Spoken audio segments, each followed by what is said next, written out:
Bună! Astăzi vom cânta la tobe și la chitară și la pușcă, da? Chiar dacă nu se cântă la pușcă. Deși, uite ce premiu vreau să primesc eu. Da? O să-l primesc dacă cânt frumos, da? Voi trebuie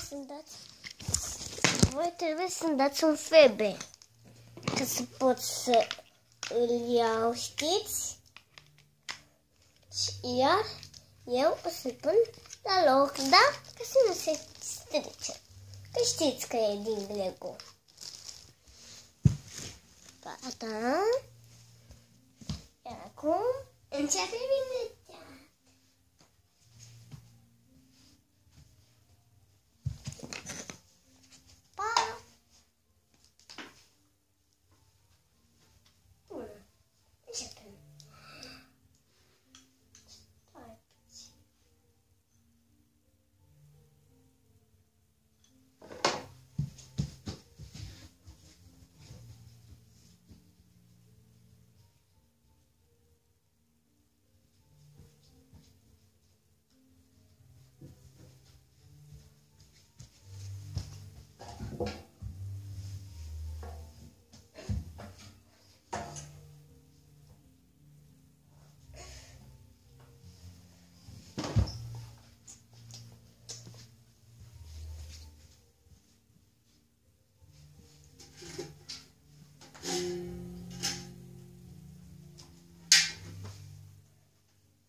Acesta e o chitară și ce e legat de ea este o pană. Se numește pană, da? Să trecem la răspuns, la cântat. Așa mai place, nu? Și vouă, nu? Da, să trecem. Și acum, ups, la noi vine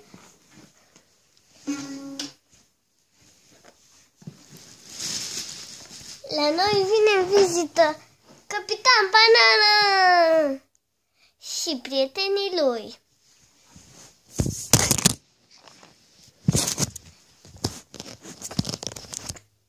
Broc de roc, Capitan Banana, Broc de roc, Păpușica,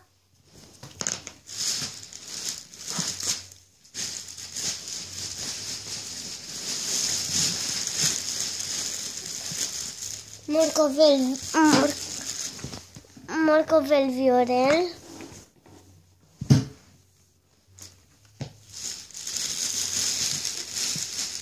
și ultima paramilitară.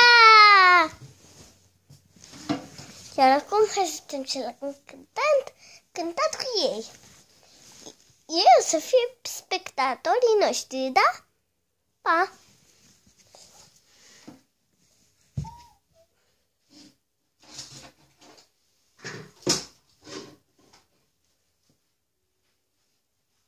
O să iau.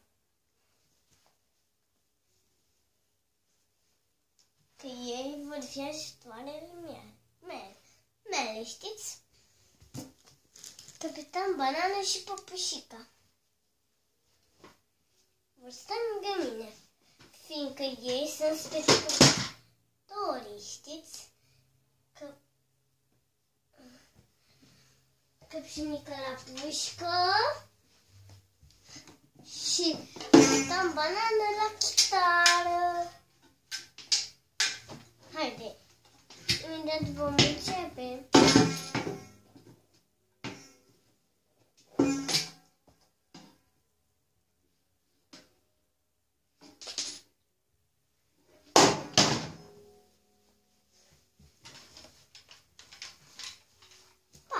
Acum vom începe.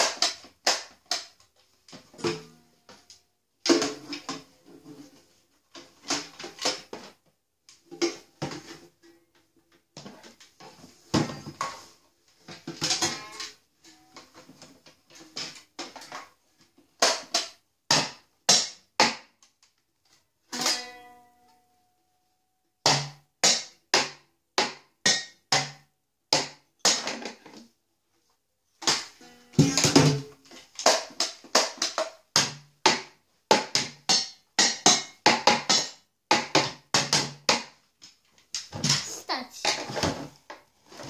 Să aduc mai aproape și scaunul la fel. Și stați acolo. Închid, da? Vă pup, pa! Vă iubesc!